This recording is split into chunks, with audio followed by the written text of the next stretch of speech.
Grandma, help me. The faint voice on the phone was my grandson, who had just turned 5. He was hot and struggling to breathe, unable to get out of the car, and sent an SOS. I hurriedly found the car, broke the window with a nearby rock, and opened the door. Inside the scorching car, which must have been over 104 degrees Fahrenheit, he was limp. Not seeing my daughter, I opened the trunk, fearing the worst, and found her lifeless body. What has he done? I can't forgive him. I vowed to take revenge on my son-in-law.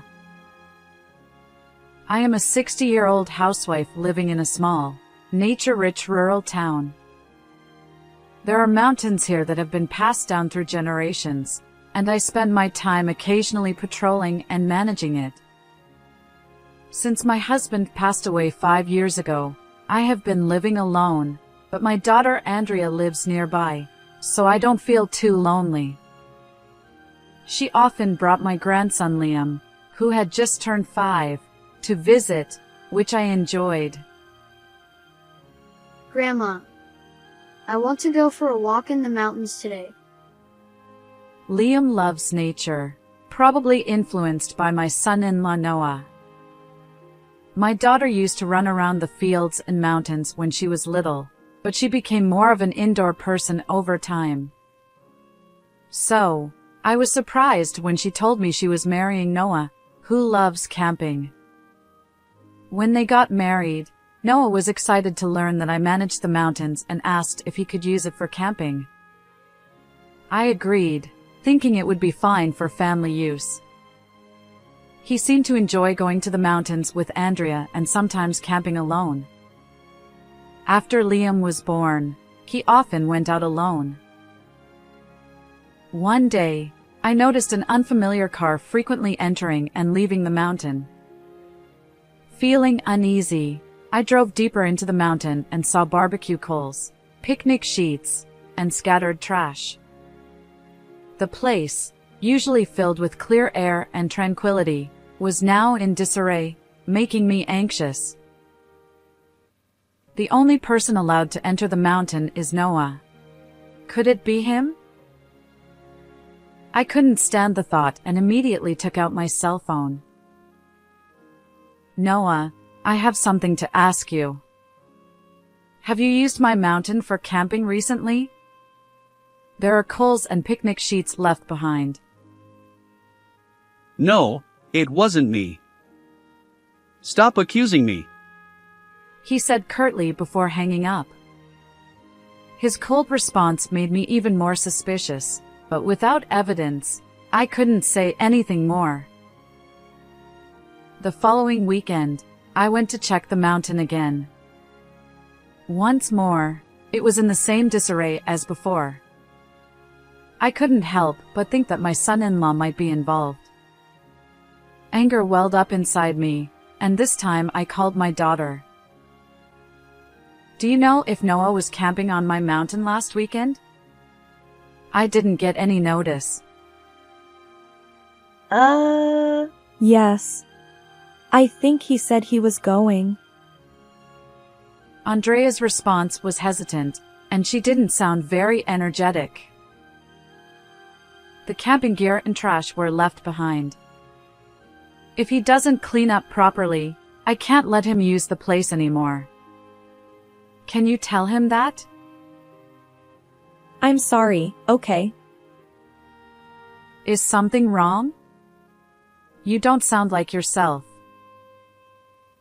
Yes, just a bit. Her unusually heavy tone and different demeanor made me worry even more. You can tell me anything. What's going on? Thanks. But it's okay. It's not clear yet. I'll talk to you later. With that, Andrea hung up before I could respond. Is she troubled by something? But I can't force her to talk. I spent the following days feeling uneasy, unable to get my daughter or the trash on the mountain out of my mind. That day, despite summer nearing its end, the lingering heat was intense, and the temperature kept rising since morning. As I was taking a break after returning from shopping, my cell phone rang, and I saw it was from my daughter. Hello? Andrea? Grandma, help me. It's so hot. It wasn't my daughter, but my grandson's faint voice that I heard when I answered the phone. Liam. What's wrong? Where's your mom? His voice was broken and I could hear his heavy breathing. It was clear that something was seriously wrong. Dad said we were going camping. We got in the car. But I fell asleep. And when I woke up, Mom was gone. I can't move. Hearing my grandson's crying voice, my mind went blank. I couldn't imagine what was happening. It's okay. Grandma will come to help you right away. Do you know where you are? I think it's Grandma's mountain. There were several places on the mountain I managed where my son-in-law had camped before. I wasn't sure exactly where, but if he was in the car, he might be suffering from heat stroke. Wait for me, I'm coming right away. After hanging up the phone, I quickly grabbed a cooler from the storage room, filled it with all the ice packs I had in the fridge, and threw in a few sports drinks. Then, I immediately called 911 to explain the situation before jumping into my car. I have to save him. The sound of the engine and my heartbeat echoed in my ears as I gripped the steering wheel tightly, making a strong vow in my heart. As I drove, I was filled with anxiety and worry. Because of that, the familiar mountain path looked different than usual. I'll have to check each potential spot one by one. At the first and second locations, there was no sign of anyone, just the clear air and the rustling of the trees. Feeling the sweat running down my back, I headed to the third open area. At that moment, I spotted a car in the distance. That's Noah's car. I quickly got out of my car and ran over to look inside. There, in the child's seat, was my limp grandson. Liam!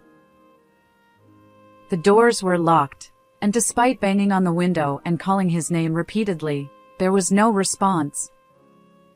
I couldn't imagine how long he had been in there. The thought alone was terrifying. I looked around and grabbed a nearby rock, smashing it against the driver's side window with all my strength. The glass shattered, and the intense heat from inside the car rushed out. Reaching through the window, I unlocked the door, and the scorching air enveloped me. The temperature inside the car must have been well over 104 degrees Fahrenheit. In such heat, my grandson was tied up in the child's seat with plastic cords. Liam! Liam! Stay with me! Desperately, I untied the cords and lifted him out of the seat. His body was unbelievably hot. I quickly took him outside and cooled him down with ice packs, then rushed back to my son-in-law's car. Andrea! I looked around but saw no one. Fearing the worst, I opened the trunk. I couldn't help but gasp. There, bound hand and foot, was my daughter in a terrible state. I managed to get her into the car, carrying her on my back, and hurried down the mountain road. As I reached the paved road at the foot of the mountain, I saw the red lights of an ambulance. My grandson and daughter were immediately taken to the hospital. I immediately called my son-in-law, but no matter how many times I tried, I couldn't reach him. I went to my daughter's house and rang the intercom, but there was no sign of anyone, and it seemed like no one was home. Why do they have to go through this? Tears started to fall as I thought. They became a family to be happy, didn't they? I swore to make him take responsibility for this and began preparing for my revenge. The next morning, I drove back to the mountain. When I saw fresh tire tracks on the ground, I quietly got out of the car. I took something out of the passenger seat, gripped it tightly to calm my breathing, and slowly walked to a slightly open area ahead.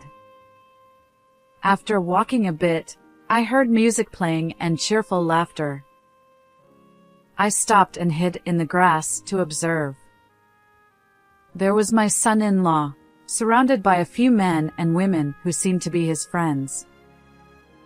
They were happily unloading camping gear from the car. Isn't it great that we can use such a nice place for free? You should thank me. Yes, thank you, Lord Noah. They replied jokingly. How can you be having so much fun after leaving Andrea and Liam in such a state? I suppressed the urge to jump out and continued watching. My son-in-law and a young woman were unusually close, with their arms around each other. They were always together, talking and laughing with their faces close. Maybe this is why my daughter hasn't been herself lately. And Noah laughed loudly, looking at his friends' faces one by one. I'm really glad you guys are here to enjoy camping with me. Andrea would have been bored if she came along, and she would have just been a nuisance. The moment I heard those words, my blood boiled. All I need is this mountain to enjoy myself freely. I had reached my limit. Noah had been using the mountain, which had been passed down through generations, without any gratitude, leaving it a mess, and had been treating my daughter and grandson terribly. Shaking with anger, I stepped out from behind the grass and appeared in front of my son-in-law. I heard everything you just said. Noah turned around with a surprised look and muttered, Why are you here? His friends, who had stopped setting up the tent, looked at me curiously and asked, Who is she? Ignoring their gazes, I glared at my son-in-law. How dare you lock my daughter and grandson in the car? What were you thinking? Noah hesitated for a moment but quickly regained his composure and glanced at his friends. Then he feigned ignorance, saying, What are you talking about? Don't say things that give people the wrong idea. I invited Andrea and Liam, but after we got to the mountain, they said they wanted to go back. So, I just lent them the car. At that moment, I felt my entire body boil with rage. His blatant lies made my emotions surge uncontrollably. That day, my daughter was tied up and thrown into the trunk of the car, and my grandson was strapped into the child's seat. They were suffering from heat stroke in a car that was over 104 degrees Fahrenheit and had to be taken to the hospital. Huh? I don't know anything about that. He immediately retorted, but his friends started to murmur after hearing my words. They are both hospitalized now, but fortunately, their lives are not in danger. When I told him that Andrea and Liam were safe, his face twisted. It is an undeniable fact that my daughter and grandson were in real danger that day, and if they had been found any later, who knows what could have happened. Noah, I heard you are having an affair, aren't you? I glanced at the woman standing next to my son-in-law. According to Andrea, who regained consciousness, Noah had been taking advantage of her inability to go out freely since Liam was born, neglecting childcare, and going camping with his friends almost every week. He also started coming home late on weekdays, claiming he had to work overtime. Suspecting Noah of infidelity, Andrea secretly checked his phone and social media and found out that one of the women in the camping group was his lover. In the midst of this, Noah suddenly suggested, "Let's go camping as a family," which made Andrea suspicious. And then, after drinking the beverage you gave them, both Andrea and Liam started to feel drowsy. What do you have to say about that? I told you. I don't know anything about it. As I pressed him, he started to back away, looking flustered. But Andrea noticed something was wrong and did something about it. What are you talking about? Andrea, realizing something was off, quickly hid her cell phone under the child's seat before losing consciousness. When my grandson woke up, scared and struggling, the cords loosened a bit. As he tried to free himself, he found Andrea's phone under the seat and used it to call me for help. Liam had often played with Andrea's phone, calling me and saying, "I want to talk to Grandma." So, he knew how to use it. She kept nagging me about helping with the kids and accusing me of cheating. She even told me to stop going camping. I couldn't take it anymore. Noah spat out these words with an angry expression. I couldn't forgive him for putting my daughter and grandson through such a terrible ordeal for his selfish reasons. I don't want you on this mountain anymore. Leave right now. What? Don't you dare order me around. He turned red with anger and raised the camping knife he was holding, rushing towards me. His friends screamed in fear. I quickly sprayed him with the bear repellent I had in my hand. This is a spray I carry when watching over the mountain, just in case. It contains chili pepper extract, which is very irritating to the eyes and throat. Of course, it's not meant to be used on people, but I felt my life was in danger and had no choice but to use it. I have this, so I'll be fine. I told myself to muster up the courage and confronted him. Ah! Noah screamed and turned his face away. Although he was about 9 feet away and didn't get a direct hit, the spray was strong enough to make him cover his face. Unable to open his eyes, he staggered backward, groaning. At that moment, someone shouted, "Watch out behind you!" Ah!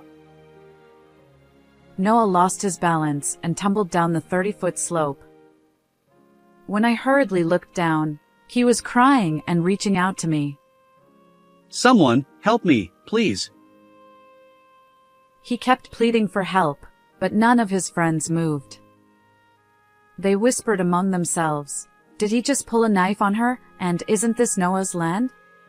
They seemed completely put off by his actions.